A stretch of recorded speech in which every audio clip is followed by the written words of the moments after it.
Hi, I'm Jade Neoma, author of Fate's Tether, and I'm here with weeks 7 and 8 of The Artist's Way. Week 7 is all about recovering a sense of connection. So she starts by talking about listening, and I like this quote right here. It says, "Art is not about thinking something up, it is the opposite, getting something down." If we are trying to think something up, we are straining to reach for something that's just beyond our grasp. When we are getting something down, there is no strain. We're not doing, we're getting. She also says, art is an act of tuning in and dropping down the well. It is as though all of the stories, paintings, music, and performances in the world live just under the surface of our normal consciousness. Like an underground river, they flow through us like a stream of ideas that we can tap down into. She also goes on to mention one of my favorite examples of exactly the topic that she is on right now, which is Michelangelo is said to have remarked that he released David from the marble block he found him in. So basically what she is trying to go through here is explaining that you are going to find the inspiration somewhere within you, and you don't have to think it up in a sense of like, I think the act of creation is really an act of channeling what is already within and underneath the surface, and I think that that's really what she's trying to drive home here. She goes on to say, once you accept that it is natural to create, you can begin to accept a second idea, that the creator will hand you whatever you need for the project. The minute you are willing to accept the help of this collaborator, you will see useful bits of help everywhere in your life. Learn to accept the possibility that the universe is helping you with what you are doing. Expect the universe to support your dream, and it will. And I think that that is absolutely very true. I will definitely get into this more a little bit later, but I did just have my event at the end of week 8. I went to the event that I've been speaking about, which is the Enemies and Lovers by Tea and Tropes. It went really well. I was mentioning that I was pretty nervous because I had avoided paying for some things that I probably should have paid for in order to pay for my book stuff, and it all worked out incredibly well. So, I mean, it was worth it. I took a chance on myself and it all paid off, and I'm here to report that literally everything worked out totally fine. Some people were a little grumpy, but they'll be okay because it all worked out and I sold my book. Okay, back to week 7. The next topic, perfectionism. Getting it right, you may call it, or fixing it before I go any further. You may call it having standards. What you should be calling it is perfectionism. Perfectionism is a refusal to let yourself move ahead. It is a loop, an obsessive, debilitating closed system that causes you to get stuck in the details of what you are writing or painting or making and lose sight of the whole. The perfectionist writes, paints, creates with one eye on her audience. Instead of enjoying the process, the perfectionist is constantly grading the results. For the perfectionist, there are no first drafts, rough sketches, or warm-up exercises. Every draft is meant to be final, perfect, set in stone. To the perfectionist, there is always room for improvement. The perfectionist calls this humility. In reality, it is egotism. It is pride that makes us want to write a perfect script, paint a perfect painting, perform a perfect audition monologue. Perfectionism is not a quest for the best. It is the pursuit of the worst in ourselves, the part that tells us that nothing we do will ever be good enough and that we should try again. A book is never finished, but at a certain point you stop writing it and go on to the next thing. So, very important piece for me to learn. I think even now, as I am starting to grow more confident, I do think that that's starting to happen. I think I'm starting to grow a little bit more confident in like my inner creator, but I think at the same time I am still learning this perfectionism in me absolutely exists. There is a need for me to do everything the right way, and I kind of go back to thinking about the way that I used to write essays in college and in high school. So I absolutely am the kind of person who likes to wait until the last minute before I do anything, especially if there's a big deadline ahead. And don't get me wrong, I will write the entire 12-page paper that night and I'll get an A on it. But that's kind of how I used to go by things, because I wouldn't do multiple drafts. I wouldn't like go back and edit. I know that sounds really crazy, but I would get like A's on every essay I've pretty much ever done. And that might speak to why I'm currently a writer. Who knows? I tried to pursue medical school, even though I was really good at writing and I was bad at chemistry. Tangent. But yes, perfectionism. I think sometimes I really struggle to sit down and write like what the answer is, like when I'm sitting here and like, why can't I get any words out onto the page? Why can't I get my fingers to start moving on the keys? The answer is perfectionism. The answer is that I want to do it right, and I want to do it really right the first time. And there's a really good quote for that, because in this next section about risk, she says, "We deny that in order to do something, we must first be willing to do it badly. Instead, we offer setting our limits at the point where we feel assured of success. Usually, when we say we can't do something, what we mean is that we won't do something unless we can guarantee that we'll do it perfectly. As blocked artists, we unrealistically expect and demand success from ourselves and recognition of that success from others." Now, the reason that this really, really stood out to me is because I was in the mindset of thinking that my second book needed to be absolutely perfect, that if it wasn't going to be so much better than the first book, that it really got people hooked on the series, that no one was ever going to read my series and they were going to put it down, and I might as well not even write the third book. Do you see how quickly it gets out of control? So yeah, when I say that I can't do something, because a lot of times what I have a problem with is I sit down and I say, I can't. And I go to my husband and I say, I can't. It's not happening. I can't. It's true that what she says is what it really means is that I am afraid I cannot do it perfectly.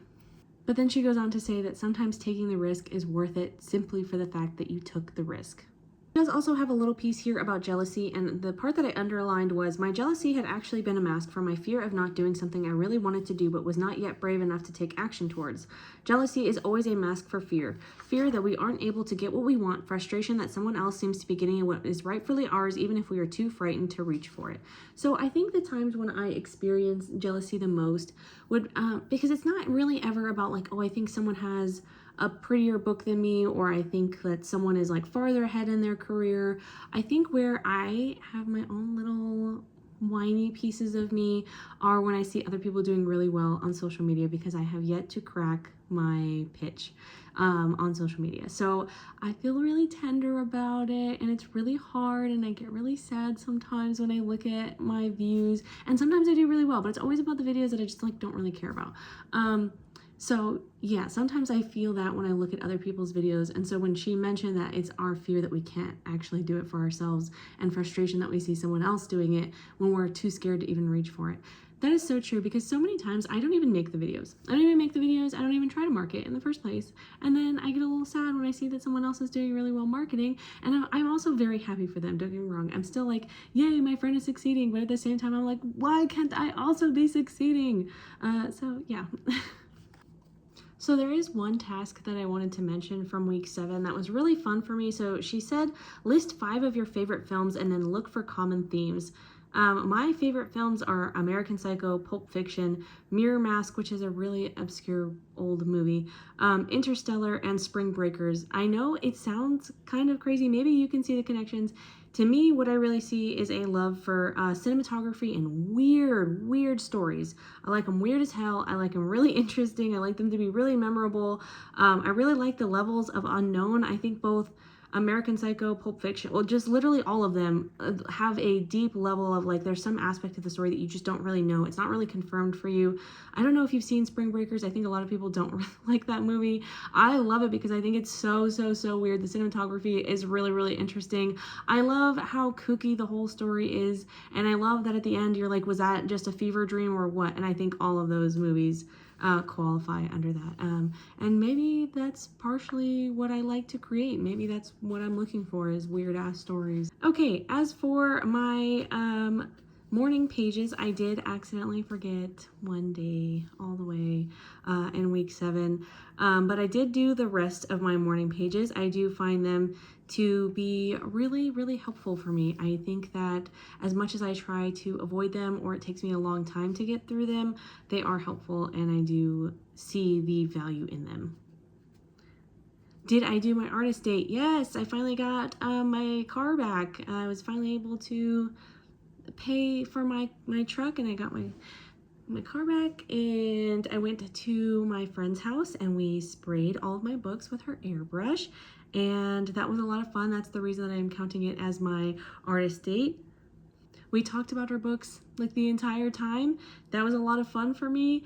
I got to see my books get pretty. I got to use the airbrush for a little bit. So how does that not count as an artist date? Did you experience any synchronicity? Yes, absolutely. I was supposed to have jury duty on the Monday before my event, and my event started on a Friday. And so I was really, really worried that I was going to accidentally have jury duty, and I also didn't have any childcare. And it was just like the wrong time to have jury duty, and I was so stressed about it, and I didn't end up having to go. I found out the Friday before that I didn't have to go. So yeah. Oh, and another thing, I was posting about what I was going to bring to the event, and a big author, Kirsten Cast, liked my post, and that was really exciting. And I think I met her and talked to her, but I didn't recognize her at the time. But yeah. Are there any other issues this week that you consider to be significant? So yeah, I had a lot of meltdowns, not super big ones, honestly. I am kind of being a little bit overdramatic. I was very stressed, and I was thinking that I wasn't going to get everything done on time. I was still working on the rest of my beta draft that I was supposed to have sent out in April, and it's like the second week of May. But okay, I did send it out. I did, and I did get it done. So don't be judging me from behind the screen wherever you are. But yeah, I ended up getting everything done on time, so there was really nothing to worry about. This week tackles another major creative block, which is time. She starts the first section about survival. All artists must learn the art of surviving loss, loss of hope, loss of face, loss of money, loss of self-belief. Artistic losses can be turned into artistic gains and strengths, but not in the isolation of the begoggled artist's brain. Because artistic losses are seldom openly acknowledged or mourned, they become artistic scar tissue that blocks artistic growth. She really likes that word. Artistic. So then she basically is going on to say that anything that you don't process is going to stick with you. So if you are feeling jealous, if you are feeling hurt, if you are feeling shameful, if you are feeling grumpy, you have to work through those feelings. You have to admit that they are there, they exist within you, and you have to do something about them. The artist within, like the child within, is seldom hurt by truth. So this goes back to something that she mentioned a long time ago about the only thing to do with bad criticism is to heal from it. And so she is kind of bringing that up again because she's trying to remind people that criticism that damages is the kind of criticism that is a little bit vague and has plausible deniability and kind of just worms its way into. So you have to admit, that hurt me. I didn't like it. It made me fearful. It's giving me self-doubt. And then you try to heal from it from there.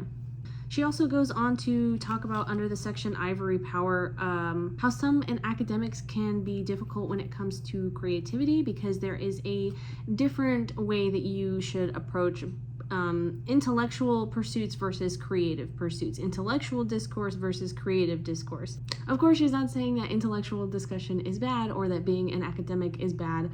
I think what she's trying to say is that sometimes it is difficult for intellectual logic-based thinking people to kind of understand how tender and kind and gentle you need to be with creative people. She says, to be blunt, most academics know how to take something apart but not how to assemble it. Student work, when scrutinized, is seldom appreciated. Whatever its genuine accomplishments, it's viewed solely in terms of its shortfalls. So I think the reason that she's bringing this up is because when she's talking about the things that you need to heal from, I think another aspect of that is perhaps any ways in which school and academics and education have created these little scars in you when that come between you and your inner artist, just because maybe you were told that your artistic dreams were too crazy, or maybe you were told they were not realistic, or they weren't going to earn you money, or that you weren't good enough at those things. And so yeah, those are pieces of you that you have to find and heal from. She does also go on to talk about gains or losses viewed as gains. And so when we fail at something, we could look at it as like a waste of time and that we haven't done anything worthwhile, and that we should just give up. But you could view every loss as a potential gain because every end is a beginning. Sometimes we're too focused on like what we've left behind and like how things didn't work out, and so we're not focused enough about what it taught us and how we can keep moving forward. How can this loss serve me? It's really, really easy to focus on what went wrong about something than it is to look at that and say, well, what lesson is it teaching me? And I think that this is something that I've learned outside of creativity specifically. It's just a lesson that I've had to learn in life, that some things are there simply just to teach you. And you think, well, how did I go so wrong to end up in this situation, when the reality is you were in this situation on purpose, potentially, because there's something that you need to learn from it. Maybe there's this little piece of you that knew that you needed to learn this lesson, and this is how you're learning it. It can be easy to say, I'm just gonna give up now. I'm just not going to try again. But the answer is the more that you try, the better. And I will give the example that I just had a panel about self-publishing at Tea and Tropes, the Enemies and Lovers event, and it made me think of this time back in high school when I was giving, I think, a presentation of some sort. I don't know, I was going to different classrooms and I was talking about something, and I remember I wasn't feeling really well. I was a little bit irritated. I'd had like a bad day before that, and so when I went up in front of the class, I was a little bit grouchy, and I didn't come across the way that I wanted to, and some people were getting, like one person in particular was getting irritated with the way that I was answering her questions, and I remember telling her like, that you can find the time to pursue your passions or something like that, pursue your interests. And she's like, well, some of us have so many different things going on that we don't ever have the time. And I was pretty dismissive of it at the time, because now as an adult who's had children, who grew up, I realized that sometimes you really don't have the time. But I remember being really upset afterwards because a teacher had pulled me aside and was like, I think you're abrasive. And it made me cry. Genuinely, I was so caught off guard by the idea of being abrasive. I'm a chronic people pleaser. I'm healed potentially now I'm hoping that now I'm not anymore, but who knows? I think I'm doing pretty good. But back then I was a huge people pleaser, so that's why it like shook me to like not have come across the way that I'm also neurodivergent, so masking and all those kinds of things. It was horrible. Social anxiety. And I was like, oh no, like I didn't come across the way that I wanted to, and I was already having like a bad day, so I think that just like amplified things, and so I was crying about it. And now I'm looking at it, and I had done so well at my panel. I was really nervous. I was like, oh my gosh, I haven't been in front of a group of people, and I haven't spoken to a group of people, I think, like since then. So it's been a really long time, and I did it, and I did really well, and I had multiple people come up to me and tell me that I did really well, and that the panel was their favorite, and how I had some really great insight, and that I seemed really confident. And some people were like, I can't believe that was your first panel ever because you did so well. And it made me think back to the time where I was like, I'm never gonna speak in front of anyone ever again because this person called me abrasive. And I still think about it to this day. I still think about the fact that that teacher called me abrasive. And look, and it all worked out. And it turns out that I can be good in speaking in front of people, and there were things that I learned from it still. She also goes on to say, ask what's next instead of why me. Whenever I'm willing to ask what is necessary next, I have moved ahead. Whenever I have taken no for a final answer, I have stalled and gotten stuck. I have learned that the key to career resiliency is about self-empowerment and choice. She also says, she has this little quote here that says, don't let the bastards get you down. Artists who take this to heart survive and often prevail. The key here is action. Pain that is not used profitably quickly solidifies into a leaden heart, which makes any action difficult. When faced with a loss, immediately take one small action to support your artist. I acknowledge you and your pain. I promise you a future worth having. And then it says, ouch, that hurt. Here's a little treat, a lullaby, and a promise. And that actually made me tear up the first time that I was reading it. I think because I still struggle so much with being kind to myself and being gentle with myself. And so talking about like, okay, something hurts your feelings, just be kind, just be gentle to yourself, just be like, hey, I promise you we still have a future worth having. And as someone who really struggled with depression throughout my life, who struggled with suicidal thoughts and suicidal thinking, and just who dealt with so much, the idea of looking at me doing what I want to do and being happy and living for me and not for anybody else, and saying, it's okay, I promise you a future worth having if you just keep trying, if you just get up again. Ugh, I'm gonna tear up right now just thinking about it. But yeah, I think that that's really beautiful. And so I'm just really proud of myself for going on this journey and for being willing to continue this creative journey instead of giving up when I had so many reasons, I think, to. She also goes on to talk about age and time. So the age thing doesn't really affect me too much because I've kind of never really been the person to say, I'm too old to do this. Maybe when it comes to certain things, like maybe I think I'm too old to take like a dance class, but I also logically know that that's not true. And I think that that's partially because when I was in college, I had a lot of like older students that were there at the same time. So it was never really weird to me, the idea of like pursuing your passions later in life. I'm so excited to be, so next month I'm turning 29. So I'm almost 30. And every time I tell people that, they're like, oh, how are you feeling? And I'm like, fine, I'm excited. Like, the first half of my life was like, whatever, I went through so much. It was kind of crappy. It was kind of shitty. I went through DV and abuse and depression and like mental health problems and student loan debt and like college and it's so many things. Like, now I'm in this next portion of my life where I'm doing what I want to do, and I love this, and I love writing, and I love being an author, and yeah, so it's like I'm looking forward to the future. So anyway, the point was that I've never really been the kind of person who's super upset about the idea of aging, but she does have some really good points here when she talks about it's such a long way we tell ourselves it may be, but each day is just one more day with some motion in it, and that motion toward a goal is very enjoyable. And she basically talks about never look at something as being like, oh, it's going to take me so long to get there, and instead focus on the journey about how it's going to be enjoyable on the way to get there. No creative act is ever finished. You can't learn to act because there's always more to learn. I love thinking that when it comes to creativity. I love thinking that there's always more to learn. There's always more to like grasp and try to add on to your repertoire, and to always like get better, and that you're never done, because then it doesn't feel like you're working so hard to get somewhere. You're just enjoying every step of the way. I thought was really interesting too. She says, we as working artists may want to explore a new artistic area, but we don't see where it will get us. We wonder if it will be good for our career, fixated on the need to have something to show for our labors. We often deny our curiosities. Each time we do this, we are blocked. And I love that. Because you know what? There have been so many things since I started this little creative journey that I have started asking myself, would I like to do that? Would it be fun to do that? And so then I'm like, oh no, because it doesn't have anything to do with writing. But this shows that there is a lot to learn from so many different aspects of creativity, that one thing will benefit me here and one thing will benefit me there, and all things will benefit all things that I'm doing, basically. She also goes on to say there's always one action that you can take for your creativity every single day. Blocked creatives like to think they are looking at changing their whole life in one fell swoop. Creative people are dramatic, and we use negative drama to scare ourselves out of creativity, and with this notion of wholesale and often destructive change. Fantasizing about pursuing our art full-time, we fail to pursue it part-time or at all. So basically what she's saying here is that you have to put in the work. You can't just let obsession strike, and then when the wave of dopamine wears off, as it inevitably will, you actually have to be there consistently.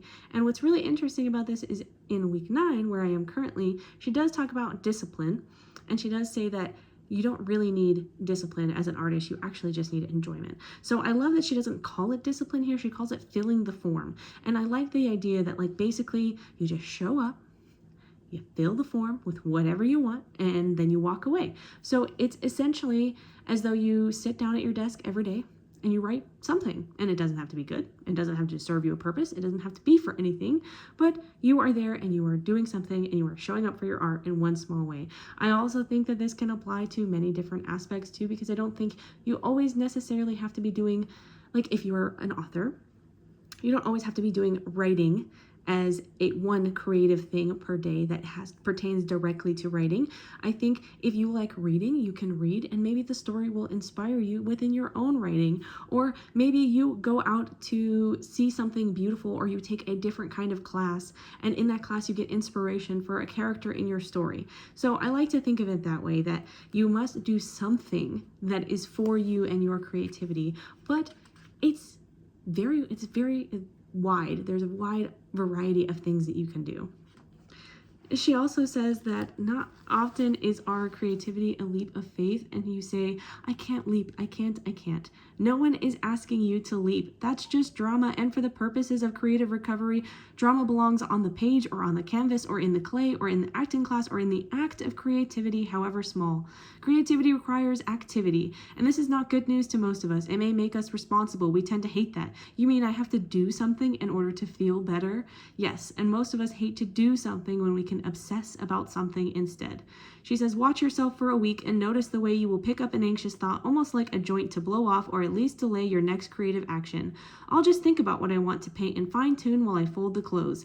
Instead of painting anything, I will worry about it some more. Most blocked creatives have an active addiction to anxiety. We prefer the low-grade pain and occasional heart-stopping panic attack to the drudgery of small and simple daily steps in the right direction. Filling the form means that we must work with what we have rather than languish in complaints over what we have not. So I love that she says, no one is asking you to leap. They're just asking you to show up every day. You don't need a big painting studio to start painting. You don't even need all the painting supplies. You could start painting with one tube of paint. And I think this is something that was very important for me to learn in the beginning of just even writing. Even long before I started The Artist Way, that was something that I had to learn when it came to writing. I did not need all of the fancy keyboards or all of the fancy programs or even all of the know-how. I just needed to start. And if you're watching this, perhaps, I don't know, and you were like, hey, I want to one day write a book and I want to one day put my art out there, just do it. Because I always tell people it can either, like, for example, your book will literally sit on your computer forever, or you can hold it. You can put it on a shelf. You can say, I wrote this. And isn't that so much better than saying it exists, but I can't show you? Okay, time for the week 8 recap. How many days this week did you do your how many days this week did you do your morning pages? 5. I forgot to. I literally ended the last video by saying, I'm going to bring my journal so that I can still do my journal even when I'm at I didn't do it. I didn't do it at my event. I didn't want to. I thought about it. I did remember. Didn't want to. So, you win some, you lose some. Did you do your artist date? I'm going to count my event as my artist date. The event went absolutely incredible. I saw readers that I saw at my last event who recognized me and were happy to see me again. Some of them even said that they had bought tickets just because they knew I was going to be there and they thought it sounded like a fun event. I got to meet a whole bunch of new readers. There were so many different people that I got to talk to. There were so many people that were willing to hear me out, hear about my story. I was able to, I think, really nail down my pitch when it comes to at least marketing and selling books. I sold 49, so it was 47 sales throughout the weekend, and I did have 2 pre-orders. So I moved almost 50 books in a weekend. And then, yeah, I had my panel. There were people who were really, really attentive. Like, they were listening the whole time I was talking, and it meant so much to me. Like, and I was so nervous. I was literally sitting up there, my lips were like trembling, and I was like, ugh, and I didn't know what to say. And then I just started doing it, and I just started talking, and it got easier as I kept going. And people were like, I can't believe that was your first time talking on a panel. And I was like, yeah, I was freaking out up there. But yeah, and my husband was there. He was helping me. He was being so kind, and he was being so helpful. And a lot of readers liked to talk to him. And when I was at my panel, he actually sold a ton of books while I was gone. I can't believe he sold that many books. It was fun to see people actually get excited over my story, and I got so many compliments on my setup. I'll try to insert a picture if I can of what it looked like. And my table partner was incredible. I had so much fun with her. It was her first event, and I'm really proud of her. I got to see a bunch of my friends again. So yeah, I'm definitely counting that as my artist date. It was so much fun. Oh, and then I also was able to get into, I met someone, her name is Sarah. She's really incredible. I have followed her for a very long time. She has these incredible bookshelves. They are very tall. Anyway, I got to meet her. Ralph also gave her the pitch about my book, and she happened to know the organizer of Balls, Gowns, and Crowns. So I will be going there in 2026 in San Diego. It's my first out-of-state event, and I couldn't be happier. And so that's, sorry, I was getting a little bit ahead of myself. I was looking, and that's my synchronicity, I think. My synchronicity is that I applied before I went, and I got to go, and I got to meet someone who liked my story and took a chance on me and was so kind, and now I get to go to an event that I am bursting with excitement to go to. Especially, I looked at the venue already. I know some of my friends are going, and I'm just so excited. Oh, were there any issues significant to your recovery? I will say there were things that popped up, but I think I handled them well. There were 2 people in my life who were just not very considerate of the fact that I had my event and I was doing something for me, and they wanted to talk about other things at very inconvenient times for me, and so I just kind of set my boundaries and I didn't let it disrupt my peace, and I'm really proud of myself for doing that. That's a very hard thing for me to do, but yeah, so I just want to say that the end of week 8 was really great for me. That event was killer, and I have so much faith in the future, and I can't wait to see all the ripples from this event. I will be back with weeks 9 and 10 soon.